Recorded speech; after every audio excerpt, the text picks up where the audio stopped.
नमस्कार, स्वागत है आपका। आपके साथ मैं हूं ज्योत्सना पाटनी। स्पीड न्यूज में अब वक्त है आज के शब्द बाण का। विदेशों में भारत के ऑपरेशन सिंदूर की धमक जरूर देखने को मिल रही है, लेकिन हमारे अपने देश में इसे लेकर सियासत हो रही है। दिल्ली में इंडिया ब्लॉक के नेताओं की बैठक हुई। सभी ने एक मत से सरकार की घेराबंदी का प्लान बनाया। पीएम मोदी को चिट्ठी लिखकर पूछा गया कि आखिर हमारा कितना नुकसान हुआ। इसे लेकर सपा नेता रामगोपाल यादव ने पीएम मोदी से संसद का स्पेशल सेशन बुलाने की मांग रखी। बुलाया जाना इसलिए आवश्यक है कि आप सारी दुनिया को तो बता रहे हैं, लेकिन संसद को और संसद के माध्यम से हिंदुस्तान की जनता को अंधेरे में रखना चाहते हैं। हमें किन देशों से समर्थन मिला, एक देश भी खुलेआम हिंदुस्तान के समर्थन में नहीं आया। ये चिंता की बात है। शिवसेना यूबीटी के नेता संजय राउत ने भी इसी लाइन पर बात को आगे बढ़ाया। कहा, मोदी अगर ट्रंप के कहने पर सीज फायर कर सकते हैं तो विपक्ष की विशेष सत्र बुलाने की मांग मानने में क्या दिक्कत है। संजय राउत ने कहा कि क्या इसके लिए भी विपक्ष को ट्रंप के पास जाना होगा।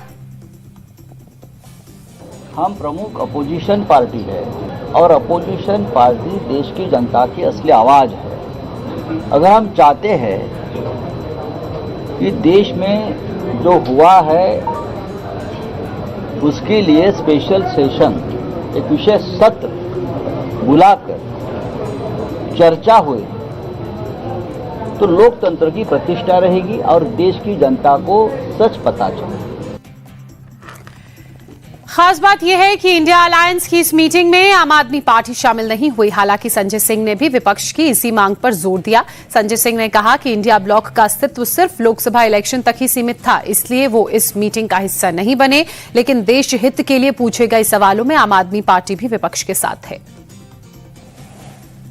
इंडिया ब्लॉक जो था वो मूलतः लोकसभा चुनाव के लिए बना था और लोकसभा चुनाव में वो इंडिया ब्लॉक का प्रयोग हुआ। उसके कारण 240 सीटें इंडिया ब्लॉक की आई भी उस वक्त। अभी जो मुद्दा है इसमें हम भी सरकार से तमाम सवाल पूछ रहे हैं। प्रधानमंत्री ने सीज फायर कैसे कर दिया? प्रधानमंत्री ऑपरेशन सिंदूर के नाम पे पूरे देश में वोट बैंक का ऑपरेशन क्यों चला रहे हैं? ट्रंप बार बार व्यापार बंद करने की धमकी के नाम पे लड़ाई रुकवाने की बात कह रहा है, उसका जवाब नहीं दिया अब तक प्रधानमंत्री ने। इधर घाटी में आतंकी हमले के बाद भी शांति दिख रही है और इसी कड़ी में खीर भवानी मेले में बड़े नेताओं के शामिल होने का सिलसिला जारी है। National conference chief Farooq Abdullah भी इसमें शामिल हुए, जहां उन्होंने सभी से मेले में आने की अपील की। फारूक अब्दुल्ला ने कहा कि आज यहां उमड़ी भीड़ आतंकवादियों के टेरर प्लान पर करारा तमाचा है।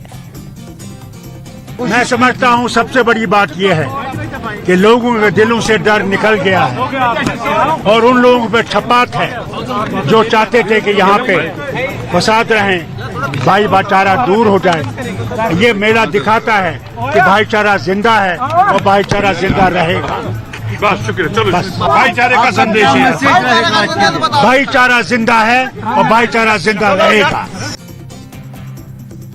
वहीं पीडीपी चीफ महबूबा मुफ्ती ने भी खीर भवानी मेले में शिरकत की। इस दौरान उन्होंने कश्मीरी पंडितों की वापसी का मुद्दा उठाया। महबूबा मुफ्ती ने कहा, कश्मीरी पंडितों की वापसी जरूरी है और इसके लिए असेंबली इलेक्शन में कश्मीरी पंडितों के लिए कुछ सीटें रिजर्व की जानी चाहिए। देखिए, हमारे आज आप जानते हैं कि ये ऐसा दिन होता है जब हमारे कश्मीरी पंडित भाई बहनें यहाँ आते हैं और हम उनका इस्तेकबाल करने आए थे और साथ ही उनको ये बताने आए थे कि जो पीडीपी कहती है जम्मू कश्मीर में अमन बहाल करने के लिए इज्जत से एक पॉलिटिकल प्रोसेस चलना चाहिए। वो पॉलिटिकल प्रोसेस तब तक नहीं हो सकता जब तक कश्मीरी पंडित लोग जो हैं वो वापस न आए, बिकॉज दे हैव स्टेक्स इन कश्मीर। उनके भी स्टेक्स कश्मीर में है, तो कश्मीर की समस्या का समाधान तब तक मुमकिन नहीं है जब तक हमारे कश्मीरी पंडित भाई बहनें यहाँ कश्मीर आके बाइज्जत तरीके से फिर बस न जाए।